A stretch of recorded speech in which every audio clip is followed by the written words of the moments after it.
The 2022 Milwaukee Brewers season came to an end much earlier than most fans anticipated. But now that the regular season is over, we are going to go back and look and see how the team performed as individuals, as an overall team, and what the front office moves were. And we're going to start off on this little mini series in the off season with the individual infielders for the Milwaukee Brewers. This list includes players whose primary positions includes first base, second base, third base, and shortstop. And all stats that are used within this video is from Baseball Reference itself. And without further ado, let us go ahead and begin looking back on the 2022 Milwaukee Brewers. The first player we are looking at today is starting first baseman Rowdy Tellez.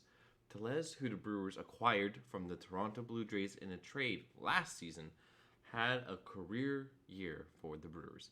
He ended up with a .219 batting average, .306 on base percentage, 35 home runs, 89 RBIs, 2 steals, ended up with a .8 WAR and a 115 OPS plus. Overall, it was a pretty solid season for Rowdy, who has really good counting stats in both home runs and RBIs, and above average OPS, meaning he had a lot of good power and was able to get extra base hits really, really well. On the flip side, he had issues with a lower on-base percentage, had a high amount of strikeouts in comparison to most others on the team, and had a lower WAR due to him being a first baseman and they always not having the best WAR statistics. But he is heading into the 2023 season off a very solid year, and I give him the following grade of a C+, as he did manage to have an above average season for Brewers first baseman in the past, had really good power numbers, but his on-base percentage being low and high strikeouts lead him to not have a higher grade as his counting stats would indicate. Next up, we have backup first baseman / second baseman Keston Hiura. It was a bit of an up and down season for Keston, especially in the earlier part of the season when he was sent down to AAA Nashville a couple of times. But later on in the year, he was actually able to maintain a spot on the roster as a kind of utility person, backing up Rowdy and Kolten Wong at first and second base, respectively. And he was a very key guy off the bench as well, having some very key moments as a pinch hitter. He was able to finish with a .226 batting average with a .316 on base percentage with 14 home runs, 32 RBIs, 5 steals with like Rowdy Tellez, a .8 WAR and a 115 OPS plus. We definitely saw some improvements from Keston this year, but he still seems to struggle with consistency. But hopefully in the next year or two, he can evolve to be a key contributor to this team, and maybe he could put it on next year. I am going to give him a grade of a C-, mainly because he did struggle earlier in the year, but later on he was able to be a nice solid option to give Rowdy a spell as well. The next player we are going to be talking about in this video is second baseman Kolten Wong, and he had an absolutely great season for the Brewers from an offensive standpoint, being healthy for the majority of the season, which he was not able to do back in 2021. He managed to hit with a .251 batting average with a .339 on base percentage with 15 home runs, 47 RBIs, 17 steals with a 3.2 WAR and a 118 OPS plus. He was a very consistent bat in our lineup this year and was very, very efficient on the base pass. He did struggle a bit on defense this year. He managed to make 17 errors, but he was still able to make some really amazing defensive plays of the former two-time Gold Glove winner. And for his contributions on offense and him being kind of a leader on defense, I'm going to give him a grade of B+. And hopefully he could be on the Brewers again next year and be able to contribute even more.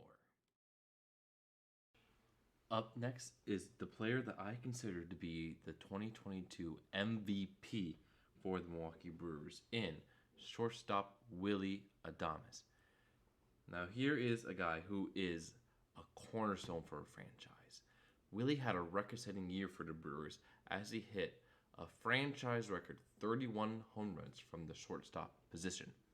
He also hit for a 238 batting average with a 298 on base percentage, 31 home runs, a team high 98 RBIs, 8 steals, a team high 4.4 WAR with a 112 OPS plus. The one downside that Willie had this year was that he had a pretty low on base percentage, which was also a result of having a high number of strikeouts. But overall, he did a fantastic job for the Brewers, and I look forward to seeing more of Willie in the future. I give him a grade of A- due to the fact that he had a fantastic year offensively, amazing leader in the clubhouse, good defense, but his low on base percentage prevents him from being any higher than A-. Next up, we have third baseman Luis Urias. And Luis didn't start the year off on the best foot, as he missed about the first month of the season with injury, and he, as a result of that, had a very slow start when he eventually got back. But he was able to get back on track, especially in the latter part of the year, and was able to finish with a 239 batting average with a 335 on base percentage, 16 home runs, 47 RBI, 1 steal, and a 3.2 WAR and 110 OPS plus. Another year and another step forward for the young third baseman after he was traded from the San Diego Padres to the Milwaukee Brewers. If he was healthy for the entire year, he probably would have had another 20 home run season like he did in 2021, and looks to be a good contributor going forward for the Brewers. And I give him a grade of B+ due to him, not a B+, a B, because he struggled in the beginning of the year, but overall was able to finish pretty well.